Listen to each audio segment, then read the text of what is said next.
Video ini saya tujukan khusus kepada Duli Yang Maha Mulia Sultan Johor, Sultan Ibrahim Ibni Sultan Iskandar yang sangat saya kasihi.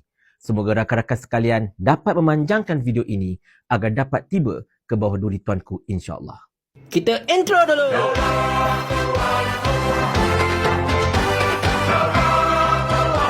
Assalamualaikum warahmatullahi. Ampun tuanku, beribu-ribu ampun. Sembah patik yang hina ini harap diampun. Terlebih dahulu, patik memohon jutaan kemaafan daripada tuanku sekiranya video ini mengganggu hari-hari tuanku. Tidaklah patik mahu sembah derhaka menerusi video ini. Jauh sekali bersikap biadab terhadap tuanku. Sebaliknya, patik hanya mahu suarakan pandangan patik yang patik yakini juga merupakan pandangan rakyat yang terbawah. Ampun tuanku. Patik menyedari akan titah tuanku seperti mana yang dilaporkan oleh media-media tempatan berkenaan titah tuanku agar Datuk Seri Anwar Ibrahim diberikan lebih masa untuk memajukan ekonomi serta memuji usaha Perdana Menteri untuk mengekalkan hubungan baik bersama-sama China.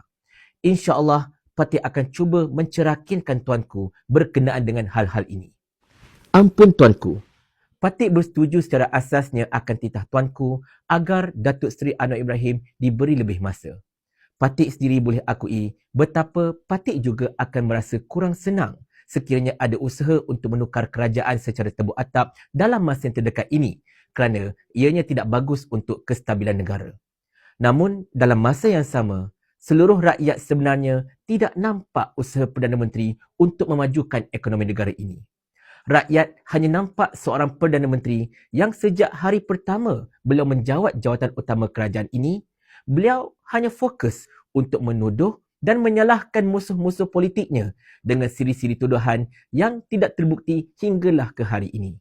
Sebagai contohnya, tuduhan atau bayangan betapa Perikatan Nasional konon-kononnya menerima dana judi yang hingga ke hari ini tiada buktinya hingga disahkan oleh Menteri Undang-Undang betapa siasatan tidak pernah dibuka langsung pun kerana ketiadaan asas.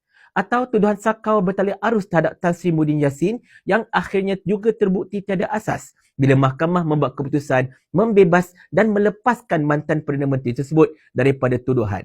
Dan banyak lagi sebenarnya serangan-serangan oleh Perdana Menteri ke atas pembangkang yang patik rasa tidaklah betah bagi seorang Perdana Menteri untuk bersikap demikian.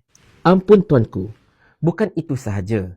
Tetapi Perdana Menteri dan kerajaan ini sendiri diperakui tidak ada sebarang dasar atau visi ekonomi yang jelas hinggalah ke saat ini. Izinkan patik membawa kepada ingatan tuanku tentang satu email yang tular daripada Maybank yang menyatakan antara lain kelembapan ekonomi kita ketika ini adalah berpunca daripada ketiadaan dasar yang jelas oleh Perdana Menteri dan kerajaan. Kita sudah melalui ramai Perdana Menteri dari Tun Dr. Mahathir hinggalah ke Datuk Seri Ismail Sabri. Dan mereka semua ada visi dan dasar ekonomi yang jelas. Bila dasar ekonomi jelas, pelabur pun akan yakin. Tapi apa yang berlaku ialah pelabur-pelabur asing terus menjual equity-equity mereka di Bursa Malaysia hinggalah ke saat ini tuanku. Dek kerana penjualan berterusan inilah, ringgit kita makin lama makin lemah berbanding dolar Amerika. Dan bila ringgit kita lemah, kos import pasti akan meningkat dan menatijahkan kenaikan harga barang yang sedang menjurut rakyat pada ketika ini. Ampun tuanku. Izinkan patik membawa tuanku kepada peristiwa ketika Town Hall Perdana Menteri bersama-sama para pelajar USIM pada Jun lepas. Di mana salah seorang pelajar bertanyakan soalan kepada Perdana Menteri akan visi dan dasar ekonomi beliau untuk mengurangkan defisit kepercayaan pelajar-pelajar ketika ini, terutamanya ketika mereka habis belajar nanti. Namun, apakah yang dijawab oleh Perdana Menteri? Sakau, rasuah, tak ada benda lain. Langsung tidak menjawab soalan tuanku. Bagaimana ketika gairahnya Perdana Menteri hendak memerangi sakau dan rasuah, tindak tanduk beliau seolah-olahnya bikin tak serupa cakap. Apabila beliau melantik seseorang yang masih ada kes mahkamah prima facie berkait tuduhan rasuah sebagai timbalan beliau. Maafkan patik tuanku.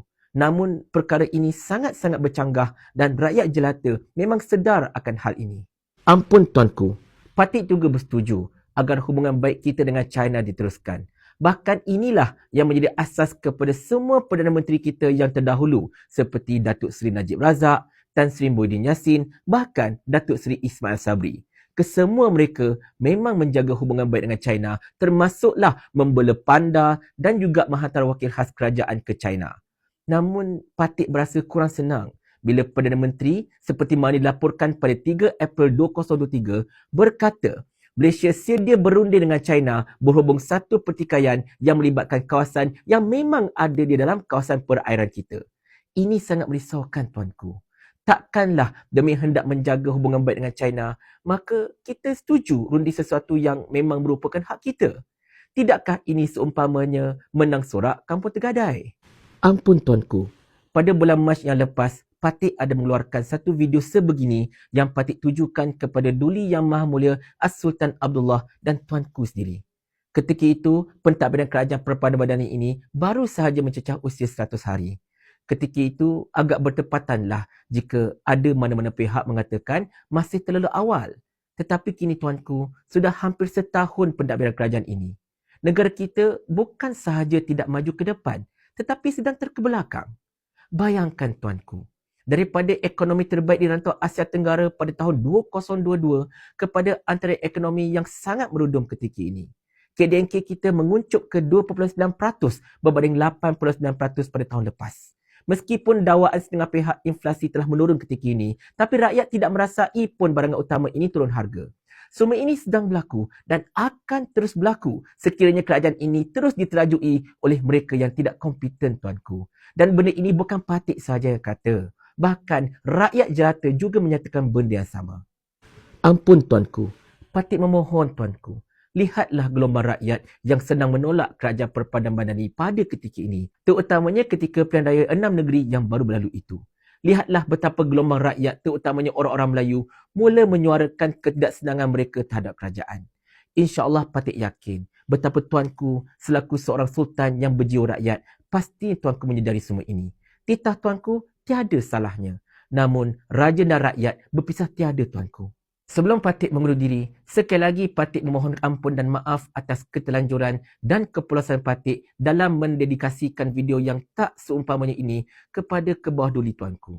Patik tiada sebarang kepentingan peribadi, melainkan hanyalah seorang rakyat yang menyuarakan suara rakyat jelata yang lain yang semakin lama semakin jelas kedengaran. Terima kasih tuanku atas kesudian tuanku menonton video yang hina ini.